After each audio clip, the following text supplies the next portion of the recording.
nous avons invité à venir en conférence de presse aujourd'hui pour parler, vous l'avez bien compris, du quart de finale de Coupe d'Europe et de la décision que nous avons prise sur la relocalisation au stade Ernest Vallon, la mort dans l'âme bien entendu. Vous le constatez en voyant l'ensemble des chiffres du département qui restent en légère hausse, mais toutefois tendance à la hausse sur la transmission du Covid actuellement, ce qui nous conduit à avoir un département classé en zone rouge, ne permettant pas à monsieur le préfet de prendre quelconque dérogation comme certains ont, et bien sûr tant mieux pour eux. Nous étions ravis qu'il y ait 10 000 personnes à Clermont ce week-end. Notre préfet n'a pas la latitude de pouvoir nous autoriser des dérogations, quelle que soit la qualité des dossiers présentés. À partir du moment où on sait que cette moyenne ne va pas baisser d'ici la décision du stadium, autrement dit d'ici samedi prochain, puisqu'on a des décisions à J-7 sur chacun de nos matchs, eh bien, nous décidons de revenir au stade Ernest Vallon. Ça a plusieurs conséquences. La première, très claire, c'est que nous allons rembourser l'ensemble des gens qui avaient acheté de la billetterie, bien entendu, et remettre en vente les 5000 places qui nous sont attribuées, et ce, dès la semaine prochaine. Pour le remboursement, c'est très simple. On va réécrire à l'ensemble des gens qui ont acheté leur place depuis malheureusement presque 6 mois maintenant, au moment de la qualification pour ce quart de finale. On en est profondément désolé. On est passé par plusieurs étapes. À chaque fois, on se réadapte. Ici même, je vous avais dit, on prend un pari. On espère pouvoir jouer normalement au moment de la rentrée. Ce n'est pas le cas. Le Covid est encore présent de façon trop importante dans notre département. Et malheureusement, on sera obligé de jouer à devant 5000 personnes pour ce quart de finale. Alors sportivement, l'appétit reste identique, bien entendu. On s'est même posé la question de jouer quand même au stadium. Quel intérêt? On est si bien dans notre jardin. Ça ne nous empêche pas qu'il faudra le considérer comme un match de phase finale à proprement parler. Ça, c'est du boulot des coachs et de l'ensemble de l'encadrement pour recontextualiser les choses par rapport à l'ensemble de cette équipe sportive. Il reste un match de préparation, de surcroît à domicile, contre La Rochelle ce week-end. Ça va être une répétition générale, que ce soit sur un plan de l'organisation, mais également de la mise en place de cette jauge à 5000. Je vais y revenir. Et on sera effectivement dans la même situation le week-end suivant. On était à 27 000 très exactement, plus les places. Enfin, on n'a vendu que 27 000 pour une raison simple, c'est que il reste 6 000 places à vendre. Très exactement, il y en a 5 000 qui devaient revenir, mais qui avaient été envoyées en Ulster. Quand elles sont revenues, on ne les a pas mises à la vente. C'est-à-dire que quand on a post-confinement, su qu'on allait jouer ce quart de finale à domicile, on ne s'est pas mis à vendre des places. On avait espéré, bien sûr, pouvoir passer. On s'était dit, très franchement, qu'on arriverait très certainement à une place sur 2. Et donc, on aurait eu dans notre exemple que 9000 places à rembourser. En toute humilité, aucun des quarts de finale joués à domicile ces dernières années tous se sont joués devant un stadium archi complet. Donc on avait vendu 27 000, on aurait dû vendre réellement les 33 000 places, et je ne le dis pas juste pour préparer mon préjudice, je le dis juste parce que le dernier quart de finale à domicile, quand même il remonte à quelques temps, était toujours un moment d'embellie pour le rugby et pour le rugby toulousain, pardon. Et effectivement, on aurait vendu l'intégralité des places. Mais la réponse est 27 000. Vous le savez tous, comme tout match de phase finale, l'ensemble des places abonnés et partenaires n'existe pas. Et donc, toutes les places qui avaient été vendues au moment de ce quart de finale étaient un nouvel acte d'achat de la part de l'ensemble de nos abonnés et partenaires. Donc, dans un premier temps, on leur pose la question, parce que certains également nous le disent, moi je ne veux pas récupérer l'argent du quart de finale, je préfère le laisser au club ou le verser au fonds de dotation. Donc, non pas sous la pression, mais encore une fois, en utilisant les gestes qu'on nous propose de faire et que l'on accepte bien sûr avec le plus grand des plaisirs et la plus grande reconnaissance possible de la part de notre public qui est capable de, encore une fois, de nous filer, de nous donner la main sur un plan financier. L'ensemble des gens qui le désirent seront remboursés à la fin du mois, puisqu'on va poser les questions jusqu'au 25 septembre pour être précis, et d'ici la fin du mois, tout sera reversé sur leur compte bancaire pour ceux qui ont souhaité être remboursés, bien entendu. Et entre-temps, lundi, à 12h30 précisément, on relance une vente sur les billets qui seront disponibles. C'est donc 5000, moins l'ensemble des partenaires et des contraintes liées à l'EPCR. Et donc, effectivement, on est persuadé que on va encore créer de la frustration. Pourquoi? Parce qu'on aura moins de place que le nombre fatidique, je vous le rappelle, et je vais y rentrer dans le détail. On a 4100 abonnés à l'heure où je vous parle, et globalement, on atteint 6600 personnes si je rajoute l'ensemble des places partenaires, qu'elles soient places sèches ou hospitalité. Donc, le choix cornélien, que certains ont appelé, me semble-t-il à tort, le choix du père ou de la mère, de choisir entre les partenaires ou les abonnés. Et bien sûr, vous le voyez tous, c'est le piège dans lequel nous ne voulons pas tomber, c'est la polémique dans laquelle nous ne voulons pas tomber non plus. Il s'avère qu'on a écrit à l'ensemble de nos partenaires et à l'ensemble de nos abonnés qui, ironie du sort, nous ont répondu pour le match de La Rochelle. Il y a 900 abonnés qui ne viendront pas pour le match de La Rochelle, avec des mots d'une affection incroyable, en disant « si c'est pour vous rendre service, évidemment que je me retire. Si le Stade Toulousain, si ça doit arranger le Stade Toulousain, je me retire. » Bien entendu, ceux qui ne viendront pas sur le match de La Rochelle, et on l'avait prévu en tant que tel, n'ont pas été débités de l'ensemble de leur abonnement, donc ne seront pas débités de ce premier match. Je disais ironie du sort parce que 900 partenaires ont abandonné également leur place. Alors, quand je dis abandonner, dans le cadre du partenariat, c'est plus de la substitution que de l'abandon. Ça veut dire que la personne qui avait 30 places sur ce match-là va peut-être en prendre que 10 et en prendra 50, reportera les 20 de Delta sur un moment où les jauges seront ouvertes. D'autres ont revisité en disant mais mes 30, j'en prends aucune, comme ça je fais une autre opération complète un peu plus tard. Et il s'avère que 900 partenaires se sont proposés sur la base du volontariat également pour ne pas prendre leur place. Je parle du match de La Rochelle. Il ne faut pas être sorti.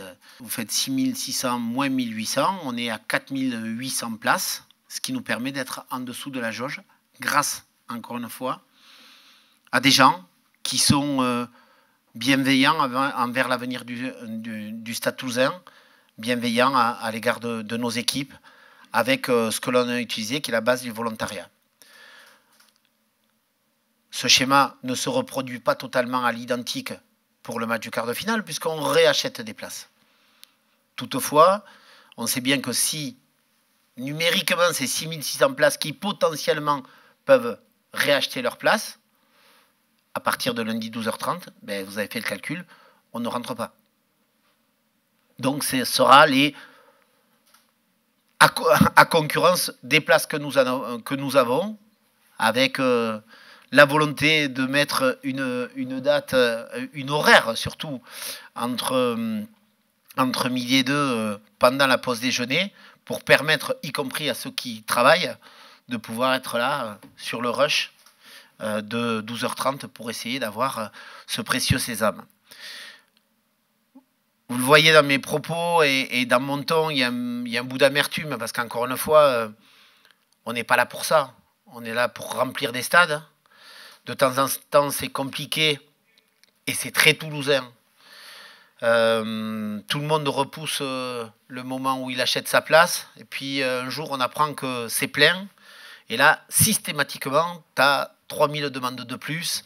Parce que, en fait, c'est pas sa faute, mais le petit cousin a finalement confirmé, alors que... Et donc, il faut à tout prix trouver une place, grâce au réseau parallèle, comme on l'appelle, pour pouvoir avoir le sésame supplémentaire.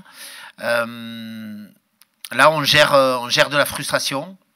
Ça ressemble de temps en temps à ce que fait un choix d'un entraîneur, hein, qui, je vous le rappelle, a plus de personnes dans son effectif que le nombre de joueurs qu'il aligne sur la feuille de match. Donc on génère de la frustration toutes les semaines. Pour le quart de finale, les premiers entrants seront servis. Bien sûr, on filtre avec en priorité nos abonnés et nos partenaires. Et une fois qu'on aura donné ce droit de priorité à nos abonnés et à nos partenaires, on n'aura pas d'autre place à vendre, visiblement. Et on aura déjà créé de la frustration à ce moment-là chez chacun d'entre eux, parce que les deux seront très certainement amenés à ne pas avoir leur place. Alors quoi de plus terrible, mais que faire en face de cette situation, de quelqu'un qui a acheté sa place il y a 6 mois, à qui on a dit il y a 3 mois, on ne te rembourse pas de suite parce qu'il va y avoir très certainement ce match. Puis il y a 2 mois, on sait que ce match se précise, il a une date. Le sésame en poche, tout le monde se fait une joie de pouvoir l'utiliser. Et au final, à 10 jours du match, on dit finalement, on va te rembourser. Alors, je ne sais pas s'il faut aller jusqu'au remboursement des intérêts des 6 mois sur lesquels on a kidnappé cette trésorerie. Ne me regardez pas me fusillant du regard au niveau du service commercial. Et on ne va pas aller jusqu'à me proposer ça. Mais si ce n'est accompagner ce remboursement de nos excuses pour assumer une situation dont, encore une fois, nous ne sommes absolument pas responsables, vous le sentez bien. Et puis, quel va être l'avenir? On a donc envisagé, parler des deux situations, celle de ce week-end et celle du week-end prochain, qui encore une fois ne sont pas similaires de notre vision dans le temps. Inutile, mais enfin je vais prendre l'occasion de rappeler plus que jamais l'importance de nos demandes nationales, bien sûr, c'est-à-dire au sein de l'ensemble du rugby professionnel, chacun avec ses spécificités. Certains sont en jauge partielle à 5 000, certains sont en jauge partielle jusqu'à 10 000, puisque c'est le maximum que j'ai vu passer. Donc tout le monde n'a pas la possibilité de réaliser la même économie. Tout le monde est impacté, mais tout le monde n'est pas impacté au même niveau. Bordeaux a une situation à gérer également par rapport à un quart de finale qu'il reçoit. Clermont reçoit également un quart de finale, mais une jauge partielle qui est à peu près la moitié de son stade, un peu plus que la moitié de son stade. Et nous sommes très certainement, sans pleurnicher sur notre sort, le club le plus impacté par la situation sanitaire, par le bonheur que l'on avait et encore une fois, l'énorme avantage que nous avions dans nos budgets d'avoir un quart de finale à domicile, que nous nous sommes gagnés. Aujourd'hui, on est contraint par la situation à être amputé de cette recette. Si vous voulez des chiffres, c'est relativement simple. Un quart de finale, c'est 1 300 000 euros de chiffre d'affaires pour une recette nette pour le club, en ayant réparti entre les deux clubs de l'ordre de 750 000 euros net. Et c'est là que ça vient se compliquer. Quand on joue au stadium, on est dans une répartition 65% pour nous et 35% pour l'adversaire. Parce qu'on a délocalisé le match. et qu'en fait on augmente la jauge et qu'il y a donc une répartition un petit peu différente. Quand on joue ici sur notre terrain, on a une répartition 50-50. Donc non seulement on a une assiette moins importante, et on a une clé de répartition moins importante. Donc très clairement, on n'a pas encore fait le rapport, mais on divise à peu près par 8 la rentabilité, entre 7 et 8 la rentabilité que nous avions nette et inscrit dans nos budgets. Sans faire un cours d'économie, tout le monde s'aperçoit que l'État, y compris quand il est sollicité, que l'impact est différent selon chacun des clubs. En Pro D2, en Top 14, au sein même de la Top 14, sur le territoire sur lequel on se retrouve. Les Parisiens sont très impactés, les Toulousains sont très impactés actuellement, les Bordelais également, les Lyonnais aussi, d'autres le sont moins. Donc on s'aperçoit que l'impact de cette jauge partielle impacte très différemment chacun des clubs. Je le disais, le quart de finale de Coupe d'Europe étant encore un élément nouveau, puisque certains le jouent, certains ne le jouent pas, certains l'avaient prévu dans nos budgets, dont nous, et d'autres pas. Donc on est en train de réfléchir à ce déclaratif, de savoir de cette évaluation, et de quel va être le véhicule que choisira l'État, si toutefois on valide cette aide. On réfléchit au véhicule par lequel on va passer. Est-ce que ce sera des indemnisations directes, collectives? Quelle peut être la répartition? Sur quel niveau déclaratif? D'autres éléments peuvent compléter ça, et je ne veux pas parler au nom de la Ligue, bien entendu, mais il faut y mettre de l'objectivité. Ce n'est pas juste de dire, ce week-end contre La Rochelle, j'aurais dû faire 13 000, ou j'aurais dû faire 18 000, ou j'aurais dû faire 15 000. Ça dépend du match de La Rochelle de l'année dernière. Bon, c'est mal tombé, ça fait partie des matchs annulés, mais de l'année précédente. Quels sont les chiffres que l'on fait habituellement sur le mois de septembre? Quel est le niveau d'affluence en pourcentage pour pouvoir estimer objectivement combien on a perdu de places sur La Rochelle? Mais une fois qu'on a perdu ce nombre de places, on doit y rajouter l'ensemble des frais, des recettes que l'on aurait pu faire avec ces spectateurs, en buvette, en restauration, en produits dérivés éventuellement, et l'impact que ça a également sur le partenariat. Donc ce n'est pas juste le différentiel de la recette, c'est le différentiel des recettes dans lesquelles nous sommes. C'est ce que l'on essaye de modéliser pour pouvoir effectivement avoir une certaine simplification vis-à-vis de nos déclarations auprès de l'État, en disant le chiffre de 70, très honnêtement, je sais que tu n'es pas une femme de chiffres, mais je le prendrai de suite. 70 €, l'impact du spectateur non présent, autrement dit, j'aurais dû faire 15 000, j'ai droit qu'à 5 000, je demande 10 fois 70 €, c'est surévalué par rapport à la réalité, mais il faudrait qu'on trouve un chiffre qui nous permette effectivement d'avoir une moyenne générale, et en disant avec une certaine simplification. Mais encore une fois, faut-il avoir une validation du gouvernement et de l'ensemble du gouvernement, puisqu'il y a plusieurs composantes. Il y a le ministre du budget qui arbitre ces choses-là, le ministre des Sports, le Premier ministre qui nous a reçus, comme vous le savez. Je pense que ce sont des choses sur lesquelles je mettrai beaucoup de pudeur, bien entendu, pour laisser travailler l'ensemble de ces services en se donnant rendez-vous dans une quinzaine de jours. Ce n'est pas le plus confortable pour un président de ne pas avoir de visibilité là-dessus, mais je pense que c'est légitime de la part du gouvernement, avec tous les sujets qu'il traite en ce moment, de nous donner une réponse sous une quinzaine de jours. C'est plutôt encourageant.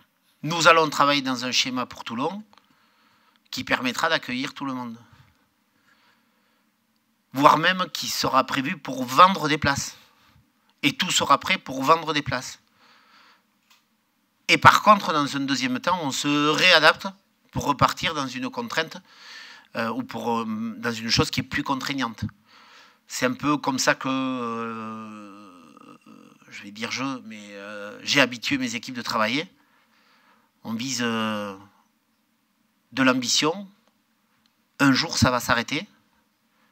On a un certain nombre d'étapes à passer jusqu'à ce qu'on remplisse complètement notre stade. Mais par contre, tous les jours, il faut se donner les moyens de le remplir. Voilà. Contre Toulon, pour répondre, c'est une première étape. Oui, on va se préparer à avoir l'intégralité de la livraison de ce qu'on a déjà vendu, voire même commencer à vendre un petit peu plus de place.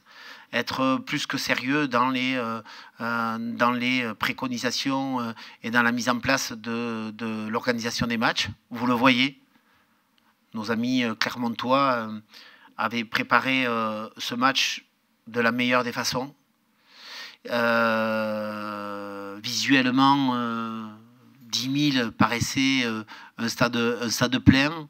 Ils avaient eu cette logique-là qui devrait être épousée par tout le monde, de répartir leur public sur l'ensemble des tribunes. Ils avaient séparé leurs tribunes avec en annulant des rangs, en annulant un certain nombre de travées verticales. C'est comme ça qu'il faut bosser. Encore une fois, même si on préférerait remplir nos stades, à partir du moment où on y met tout le sérieux qu'on connaît dans les organisations de nos clubs, il n'y a pas de raison que ces jauges partielles puissent être rediscutées. Encore une fois, pas chez nous, puisqu'on est dans une règle qui est clairement définie, zone rouge, pas de dérogation possible. Mais dès lors qu'on aura débloqué ce cap-là, à ce moment-là, on pourra effectivement repartir dans des préconisations et des organisations différentes. Donc sur Toulon, oui. Et puis le reste en suivant, on verra.